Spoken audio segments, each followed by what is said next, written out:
So Daskat ಇದೇ 9ನೇ ತಾರೀಕು ನಮ್ಮ ರಾಜ್ಯಾದ್ಯಂತ ಎಲ್ಲ ಕಡೆ ರಿಲೀಸ್ ಆಗ್ತದೆ ಅಲ್ವಾ ಡೈರೆಕ್ಟರ್? ಎಸ್. ಸ್ನೇಹಿತನ ಬಗ್ಗೆ ಒಂದೊಳ್ಳೆ ಮಾತುಗಳು, ಸಿನಿಮಾ ಬಗ್ಗೆ ಒಂದೊಳ್ಳೆ ಆಲ್ ದ ಬೆಸ್ಟ್ ಹೇಳೋದಾದ್ರೆ ನಿಮ್ಮಿಂದಾನೆ ಶುರು ಮಾಡ್ತೀನಿ. ಇಲ್ಲ ಇಲ್ಲ ಇಲ್ಲ ಅಂತ ಹೇಳಬೇಕು.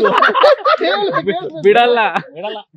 ಬರ್ಲಿಲ್ಲ ಅದು ಸ್ಟಾರ್ಟ್ ಇಲ್ಲ ಸೊ ಅಂತ ಹೇಳೋದಾಗಿ ಆಕ್ಚುಲಿ ಅದೇ ಏನಿಲ್ಲ ಈಗಾಗ್ಲೇ ನಮ್ಮ ಜಗಣ್ಣಿಂದ ಕಲ್ತಿರೋದು. ಈಗಾಗ್ಲೇ ನಮ್ಮ ಸಿನಿಮಾ ಹಿಟ್ ಆಗಿದೆ, ತುಳುವಲ್ಲಿ ಹಿಟ್ ಆಗಿದೆ, ದೇಶ ವಿದೇಶಗಳಲ್ಲಿ ಹೆಸರನ್ನ ಮಾಡಿದೆ.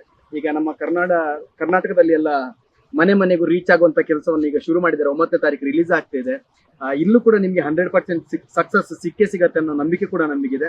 ಯಾಕಂತ ಹೇಳಿದ್ರೆ ಅಷ್ಟು ನೈಜವಾಗಿ ಟೋಟಲ್ ಸಿನಿಮಾಟೋಗ್ರಫಿ ಇರ್ಬೋದು, ಮ್ಯೂಸಿಕ್ ಇರ್ಬೋದು, ಇವರ ನಿರ್ದೇಶನ ಇರ್ಬೋದು, ಟೋಟಲ್ ಟೀಮ್ ವರ್ಕ್ ಅಲ್ಲಿ ನಮ್ಗೆ ಹಾರ್ಡ್ ವರ್ಕ್ ಕಾಣಿಸ್ತಾ ಇದೆ. ಹಾಗಾಗಿ ಅವ್ರು ಗೆದ್ದೇ ಗೆಲ್ತಾರೆ. ನಿಮ್ಗೆ ಆಲ್ ದ ಬೆಸ್ಟ್, ಒಳ್ಳೇದಾಗ್ಲಿ.